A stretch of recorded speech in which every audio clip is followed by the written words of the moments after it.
Good morning, Rabbi Isai. Rabbi Isai, we are holding 6 lines from the bottom of Daf Gimel Amud Beis. We had in the Mishnah Machlokes. How do you introduce the leavening agent to the flour? You have a mincha that has an isarna of flour. Do you remove part of the flour and make it a leavening agent, and then you reintroduce it back?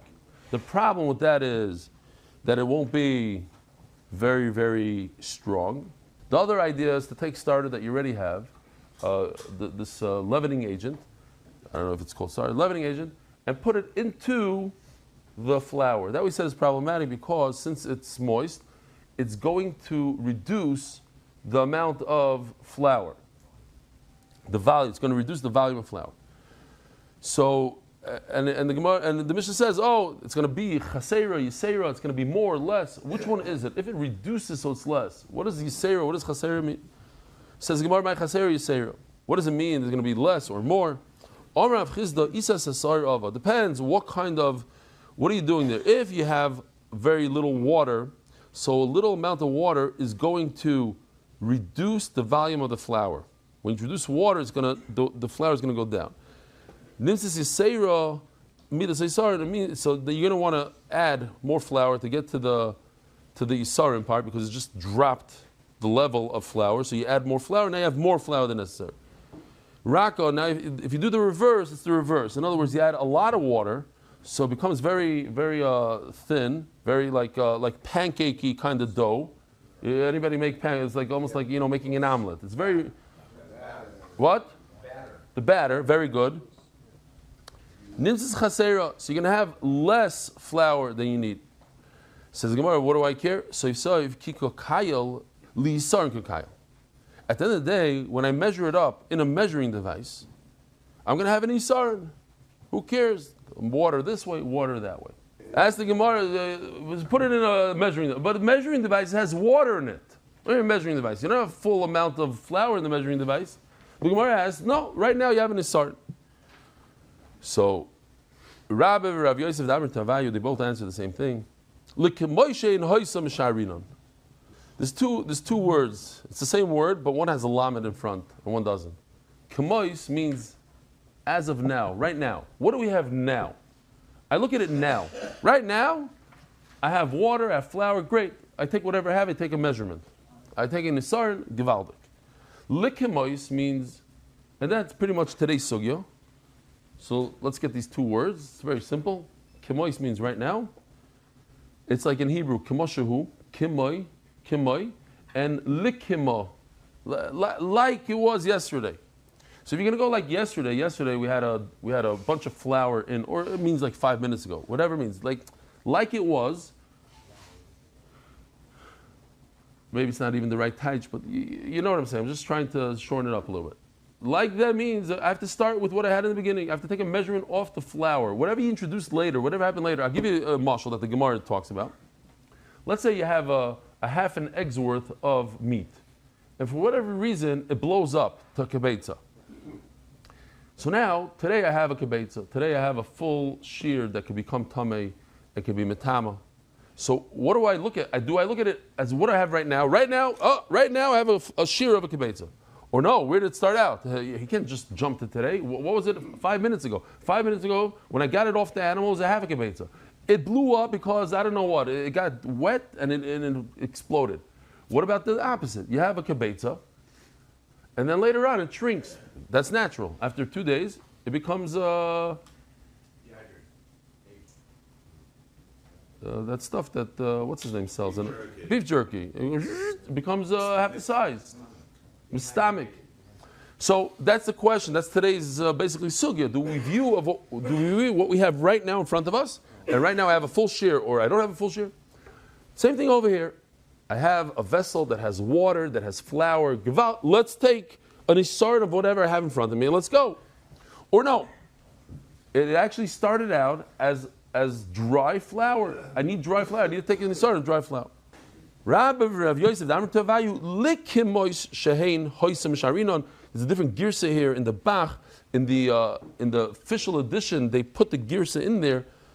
It's Kemoy Shahayu. He says Shahayu. It's even easier to understand. Shahayu as it was, or Shahain, because the word Shahain is a little confusing here, which the Gemara uses it on both words. Shahain. Okay. That's the Gemara. I have a practical eitzah. Well, what's the problem? The whole idea is I have an asar of flour. Do I take some flour and make it a leavening agent, which is very difficult to get it going and to make it strong? Or do I add a leavening agent to it, which is also problematic because it reduces the flour volume, etc.? I have an idea. Well, let's go putimine. Let's take some flour out of the shear, but instead of putting it right back in, do a whole leavening process. The way you need to do it, warm it up, put it in a nice warm place, put it next to other leavening agents, do whatever you need to do to make it very powerful, then put it back in. Now you have the exact amount of flour that you started out with, and there's no issues. The chachma here is that you're going to do it in a good way. You're not going to start from scratch. You're not going to just add water to it and wait for it to ferment, and that takes a long time. You're going to do some ulterior, exterior, whatever it's called, things that make it happen. Says Gemara, that's a great idea. The problem is people will see that after 5-6 hours you come with this leavening agent in a starter bottle. You know, they have these, it says on it starter, the whole thing, it's a whole kit. He's going to bring his own from a different place. And what's the problem? He's going to add new flour to the already perfect isare. When you bring a leavening agent from your refrigerator and add it to the isar that you already have, that's more flour already. Tara Rabbana. New sugya, which has to do with the other sugya. A machmitzim betapuchim, you cannot use fruit juice as a leavening agent. It doesn't work, says this Tana. So the Tana Kama says, a machmitzim, it doesn't work. It doesn't do a good job of leavening.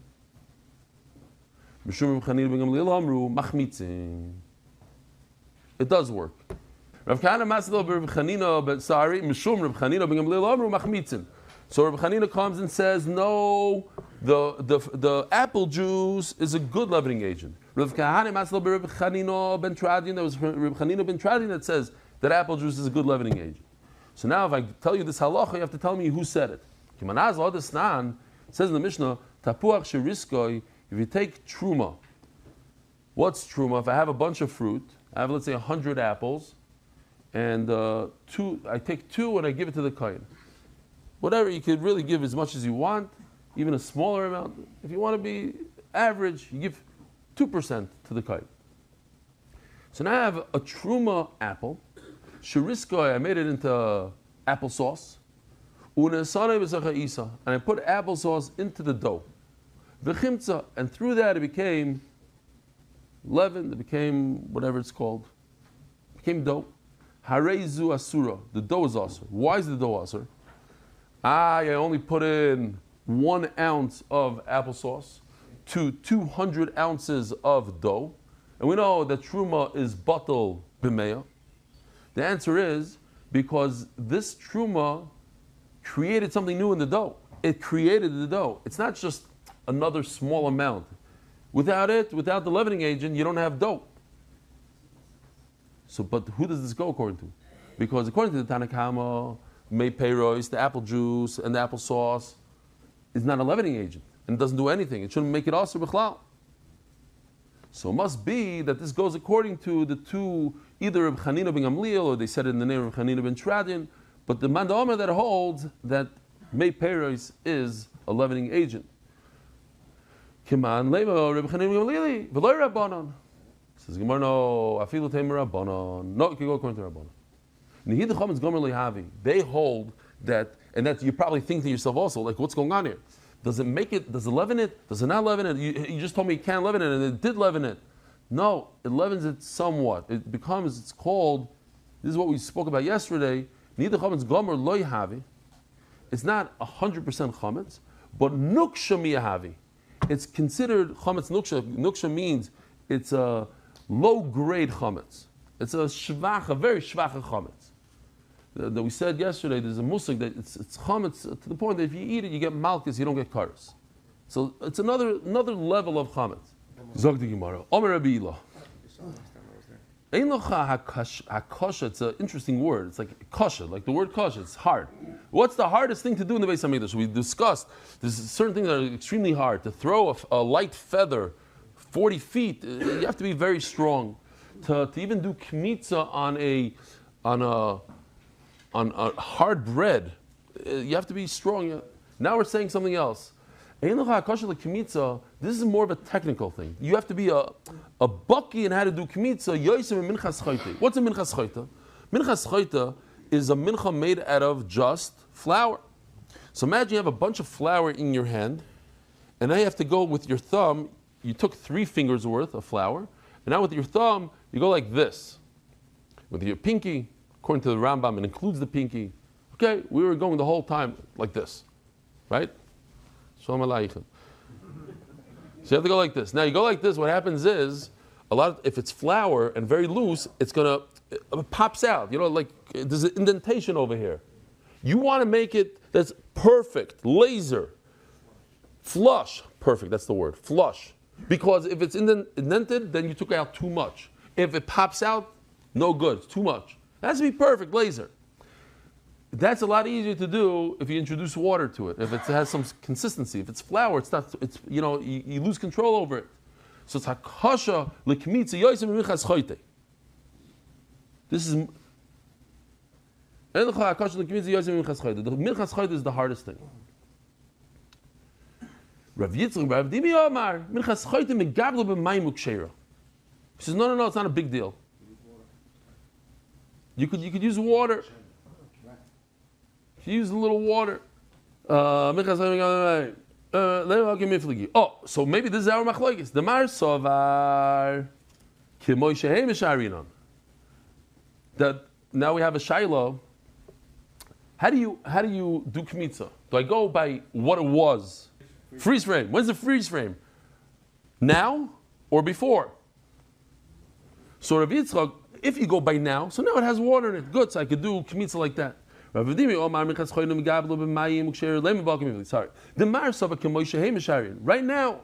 So right now it has water. Great. You have to go what it was back in the day without the water. And Mamela, it's not a good kmitza if you do it with water. No, you go with what it is right now. Kemois Shehain right now. Kemois now.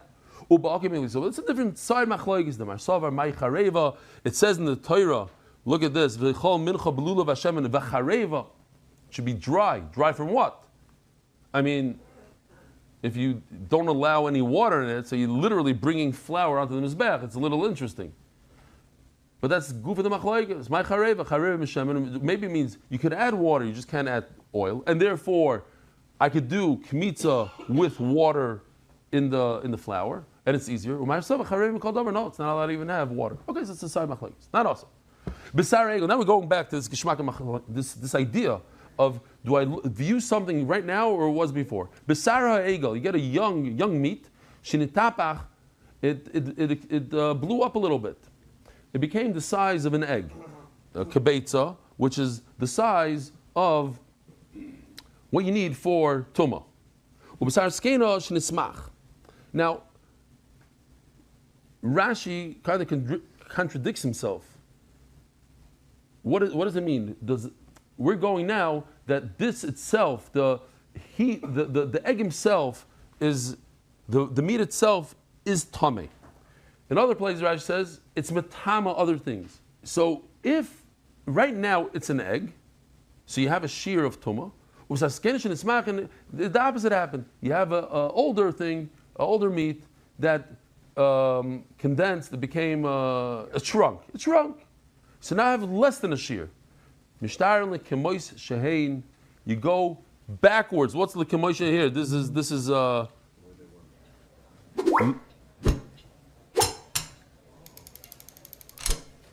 That's why I wasn't ready last night.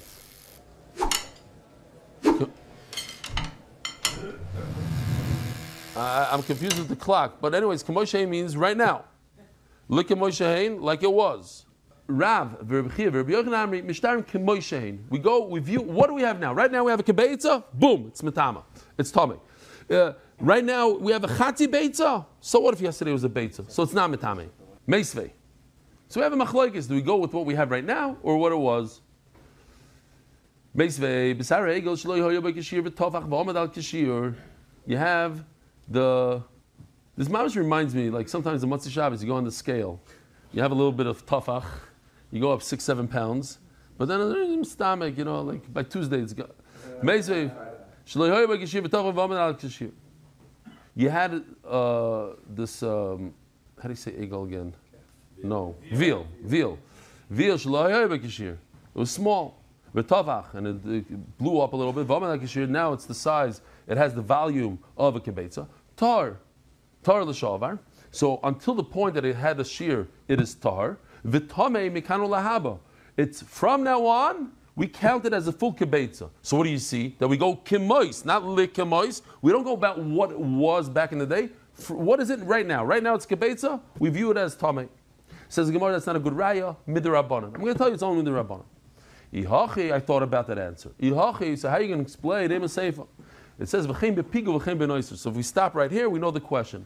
We know pigul is a doiraisa. So how does this the rabbanon halacha work in a doiraisa? The Gemara is going to answer. There is pigul the rabbanon. There's a concept in pigul that's the rabbanon. That's how it works. It can still fit in. So what's the question? V'chein bepigul v'chein benoiser. That if you have a kazayis, and then whatever the shear of pigul is, if it blew up to kazayis, you're over on pigul, you get kares. If not, if it shrunk, you don't get kares. I can understand why a guy gets kares. Then that guy goes, Eliyav is the rabbanon. If it's only the rabbanon, pigul v'noisa, but the rabbanon meika, do we have a concept of the rabbanon? So the Gemara says yes. V'chein betumas pigul, v'chein betumas noisa. Eliyav is the rabbanon. I don't think pigul v'noisa. We said this already. So hoy betumas pigul, betumas noisa the rabbanoni. I think that we're talking about the rabbanon here. So when there's no shear, they didn't enact their gzeira. Kamash malon, tashma. Besar skinish hoyloi kishir v'tzomak pachas b'kishir. You have the same case. Yeah, we have an older meat. It was a kazayis, and eventually it shrunk a little bit, and now it's less than the shear. So what's the halacha? Tami l'shavar, when it had the shear, so everything's tummy, it was tummy then. Vitar mikano lahaba, but from here on out, it's not. What do we see? Kemois or likemois? Kemois. We go what we have right now. Right now, it's less than the shear. It's not tummy. No. So what do we do? Omer Rabba. So he says nupshat givaldik. Kolech de mikara havabei v'hashalesbei. Whatever was and today it isn't. Halesbei. If right now there's no shear, then there's no shear. It's not metame even with the rabbana. Nothing. But if yesterday it was a half a kazayis and it blew up, then it's with the Rabbana or geyser that it should be mitama. Now listen to this. This is geschmack. Keep ligi. Listen to this case. With there's 3 stages. It was a full kazayis, it shrunk to half a kazayis, and became a full kazayis. Like Rabbi said yesterday, a mushal, like you have a kli that's tameh, and you take a hammer and you break it, so it loses its tumah. Now you put it back together, you glue it back together. L'chayra, the tumah does not come back, and that's that's the question. Did you push off the tumah that to the point that when it came back to the real size, it's too late. The tumah was pekeya and it went away, or no? In other words, is there dichui? Do you push off tumah? The Mar Sava yesh dichu b'isur, or Mar Sava ain't dichu b'isur. Shmuel holds once it's pushed off, so even though it got back to the original size, it's nothing. Umar Sava and Rav holds ain't dichu b'isur. No, there's no such thing. How could that be? Does anybody hold that it's pushed off? But now we have a Mefurshim Mishnah. Kebetza achlan. You have something that's food that's a tummy. Shenicham bechama. You put it in the sun. V'nismatu it shrunk. So now you have less than a kebetza. V'chein kizayis ben amez. You have the flesh of a dead person that's matama with an olive's worth, and now it's less than an olive. Kizayis ben anavela. V'chadash ben asheretz. Each item with its shear. The lentil size sheretz. V'kizayis pigul. V'kizayis noiser here. It says over here in Furish, pigul is a kizayis. V'kizayis chaylev. tahirim, since it lost its volume. And now the third stage is that you got it back to the original shear because you put it into water, you introduced water to it, and it blew up. Tmeim. What do you mean tmeim? I thought it's gone forever. No, the tumah comes back. Says Gemara, this would be a contradiction to Shmuel who says yesh dichoy. You see over here no dichoy. Tiyufta. Tashma tarmim teinim ala groigois b'minyan. So we have here dates, and we have. You see this guy? He used to be this size. You have a nice majul, and this is what happened after you left it out for a little bit. Yeah, this is very shvach compared to this. This is a mitzvah. It's literally half the size. Akol parim. Here's the problem. You have a box of these giant ones. You have 10 of these in the box. If we go by the count, one of these is good meiser. When you need to take 10% meiser, it's good for 10 of these giant ones. Why? Obviously, we go by what? Likimois, what it used to be. That's it. That's the whole raya. Tarmim teinim ala groigos biminyan. Oh, so it's the opposite. The opposite. You have a whole box of these. We're gonna have that case also. First case is you have a box of 10 of these bad guys, and it came out nice, bad guys, but I meant they're bad because they're with stomach. Tarmim teinim ala groigos biminyan. If you have 10 small guys, how much meiser do you take off? 10%. You should take one small guy for 10 small guys. What did he do? He took one giant guy. What does that teach us? That we go with what it used to be, because these small guys used to be large. Because otherwise we have a very big problem. You cannot give more meiser than necessary. Right now it's not fair. You're giving one of these for 10 of these. That's actually 20% because these are double. This is double this. How can you give one of these for 10 of these? That's not 10%. It's not a fair 10%. Unless we go of what it used to be. These used to be just as large as this. So it's perfect. But if we're going with what it is today, it's halachically problematic to give more meiser. Why is it halachically problematic? Because part of it is meiser. Half of this guy is meiser. Half. But the other half is not meiser. And the other half is tevel, that you never took meiser on it. Part of this, nobody took meiser on this. You're using this to make meiser, but you never took meiser on it. Now the part that's meiser, you don't need to take meiser of it. But the part that's not meiser, and I don't even know where it is, it's somewhere in this date, 50% of it. Add another 10% of the part that is not. You're going to start doing that. You already gave it to the. No, but okay. It's problematic. If you don't, and you just gave it to the, you gave it to the Kaya, you gave it to the Levi. You gave it to the Levi already. Okay, you could do it. You could also do it right. You could do it half. If I already thought about it, I could do it. Anyway, Zog the Gemara. Let's just see this quickly because we have 5 minutes left. Less. If you go, oh, but these little guys used to be large, so it's perfect. I took one large one for 10 small ones, but they used to be 10 large ones. It's Givaldic. Misharina and Shapir works well. But if you're going with what it is today, right now, how can you take meiser from one large one, and 10 small ones? Or 9 small ones, whatever you want to call it. He gave too much meiser. It says the Mishnah, it works in terms of whatever's left in the box. But this actual date is bad. So what do we do? Elamai. So what do you want it to tell me? Okay, so we're going to go. So obviously we go with likimois. We take meiser on what it used to be, and these little guys were very large one day. So then it doesn't work in the opposite. Now, if I'm going to separate from the small on the large, the opposite. Before it was large and the small, but I'm going to separate one small one on 10 large ones, you have to do it based on volume. Let's call it even weight. 10% of the weight. So I don't care how small and how large it is. If I have 10 ounces of dates, you have to take 10% of the volume, not of the amount. Now, the question is why? Don't we go on what it used to be? Now, this used to be large. So it used to be large, so why can't I just take one of these on 9 of the other ones? If it goes with what I have today, so today you can't take from a small one on a large one, so you have to go by weight, by volume. Shapir, it works. But you told me that you already established it goes with what it used to be. That's problematic. Now you're giving too much. These little ones are actually big ones, and now you gave too much meiser. You know what? We're not even talking about meiser. You said we're talking. Rashi explained we're talking about meiser, but it says toshma tarmim teinim truma.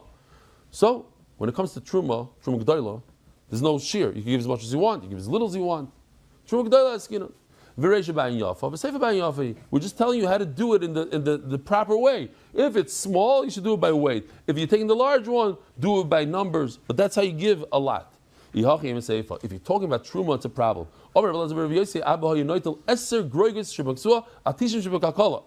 You have, this is a maktsua.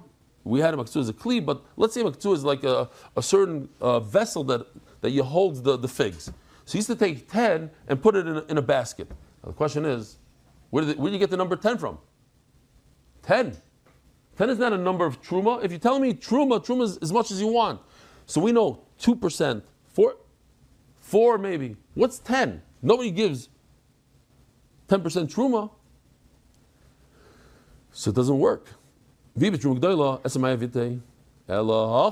why I showed you the whole video. We're talking about 10% of what the Levi gets. The Levi gets 10%. Then the Levi removes 10% of what he got. He gives one apple out of the 10 back to the Kohen. Now, on that, you can give as much as you want. That's not like regular Meiser where you have to be careful in the amount. Over here, you can give more. Because it goes according to Abelazar ben Goimel. The sign of Abelazar ben Goimel, the Torah is talking about two different trumas. There's a truma that you give to the Kohen, the 1%, the 2%, and then there's a truma meiser that the Levi gives to the Kohen, which is 10%. That's all in that one puzzle.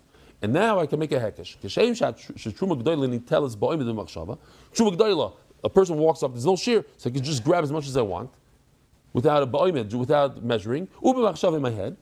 Trumas meiser, and it tells ba'omed ubimachshava. Now, so too, Trumas Meiser, the 10% that the Levi gives to the Kohen. And now, this is what we're looking for. Just like Truma G'dayla, you can give as much as you want. You should be large and give him nicely. Trumas Meiser ba'ayin, so too the Levi is allowed to, permitted to give Meiser from his Meiser, Trumas Meiser, with a large eye. Rabbi Sai, have a wonderful day, a good Shabbos.